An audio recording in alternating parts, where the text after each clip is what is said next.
Welcome to a new video with our home in the forest from our little vegetable garden patch in front of our house. Today let's talk about how we put some seedlings in the ground and how we are managing the water. Water retention is a big topic here because it is incredibly hot in summer.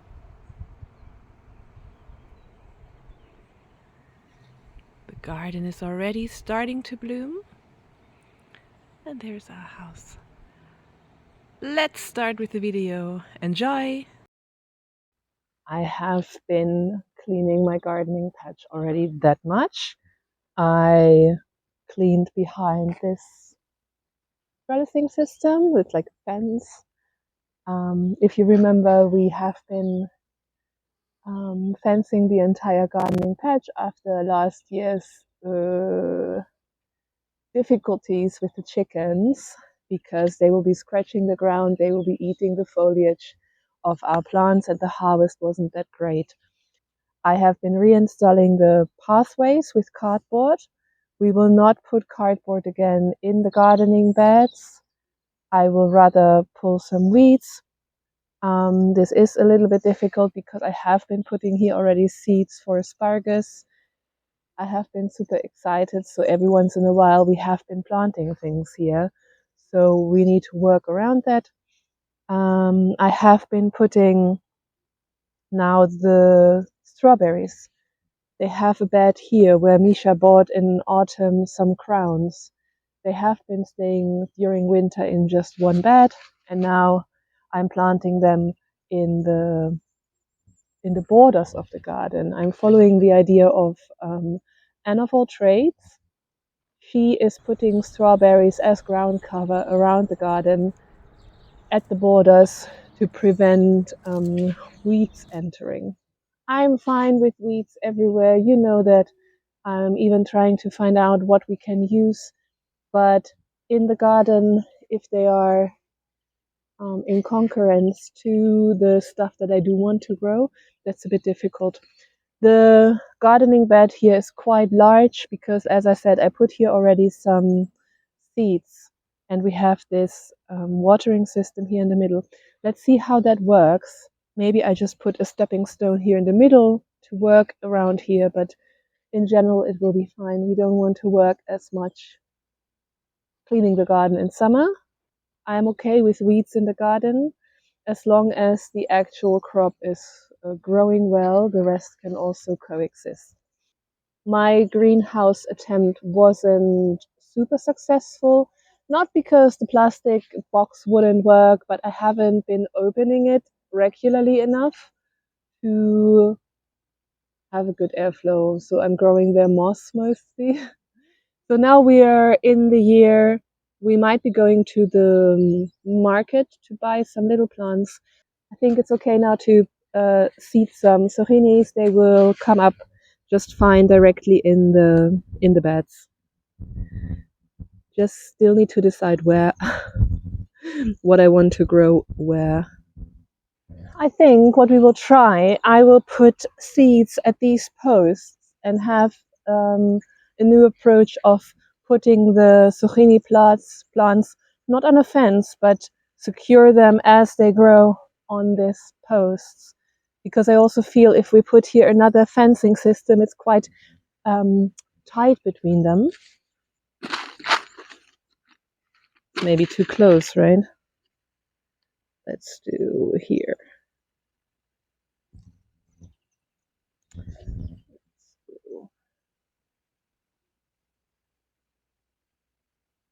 Here.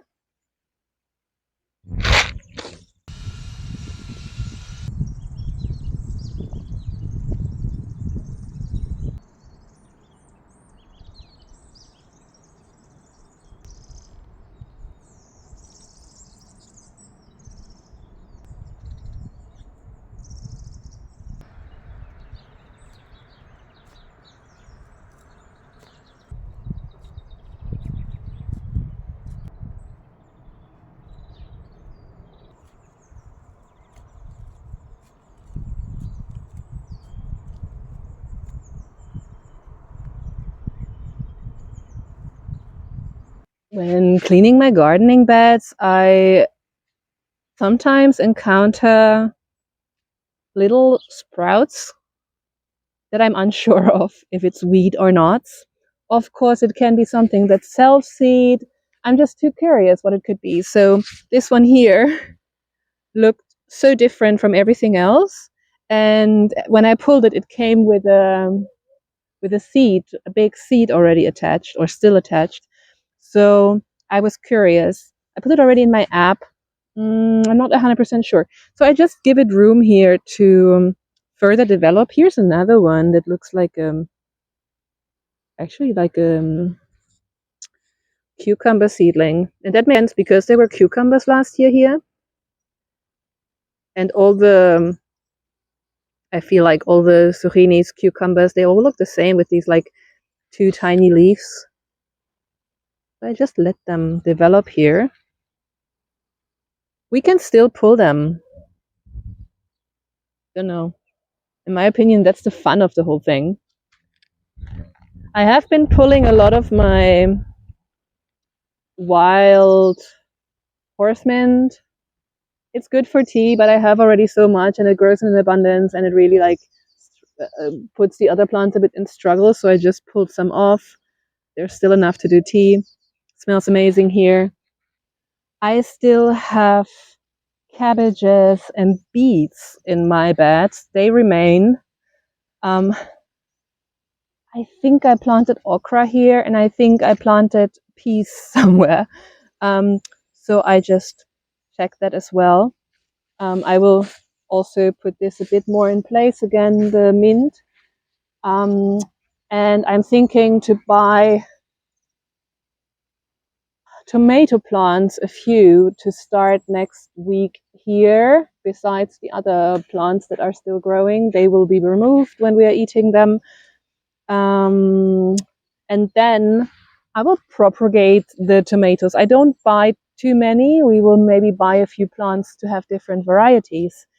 But then it's super easy to further propagate them because you need to thin them out a little bit.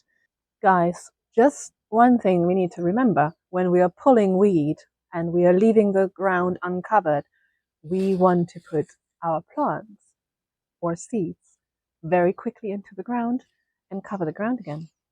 We went to the market today near our quinta to a bigger weekly market and got our little plants already.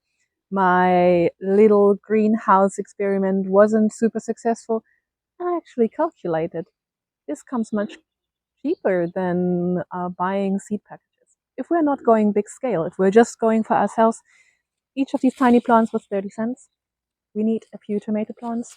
We can buy more variety of tomato plants and other plants, so I actually prefer this. Let's quickly talk about weeds again, shall we?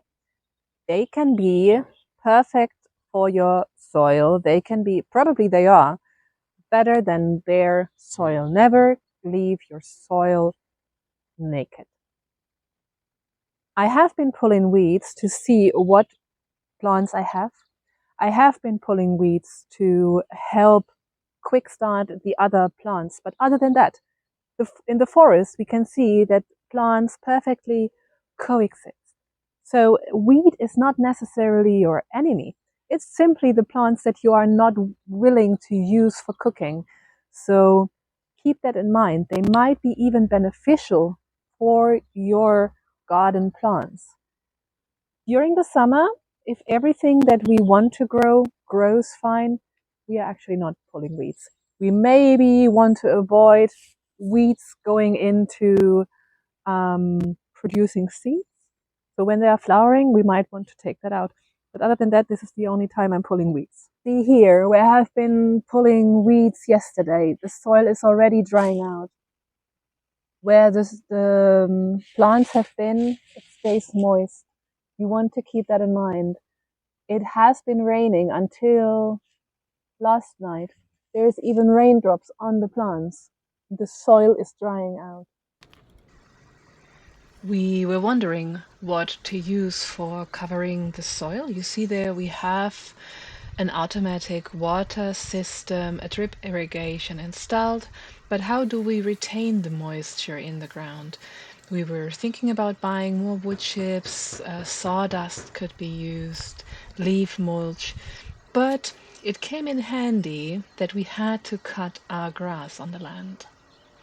The outhouse is not finished yet, but we need to interrupt our work around here to clean up in front of the wooden cabin. We have some cuttings from the olive trees, and the grass is just so high that we really need to get going here.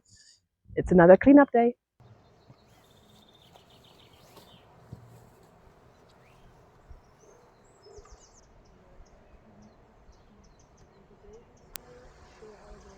Yes, the grass clippings can probably contain seeds that we bring again more weeds into our garden. But to be honest, in this moment right now, we do not want to spend any more money, and the cut grass is just available to us, so it is the perfect win-win situation for us to cover the ground of our gardening patch with dry grass, hay if you will. Currently, we are also only cutting grass in the terraces that we are actively using, like here around the wooden cabin, in front of our house, and the paths that we need to walk. We have a whole hectare to do this, but yeah, the other terraces we left out for now. It will take us an entire week to cut the grass with this method. I am collecting the partially dry grass and bring it up to our vegetable garden near the house to distribute on top of the soil. The difference is really incredible how much moisture, even without further irrigating the land, is trapped underneath the hay just because the ground is covered and the water cannot evaporate that easily.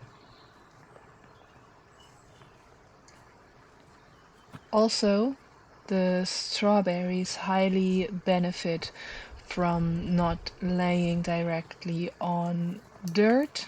They are much more likely not to start rotting, and it might be, that's what I was reading about it, might be beneficial to not have slugs in your garden because they do not like to, how do you say, you don't say walk, right? They don't like to come over this dry hay barrier to eat your plants.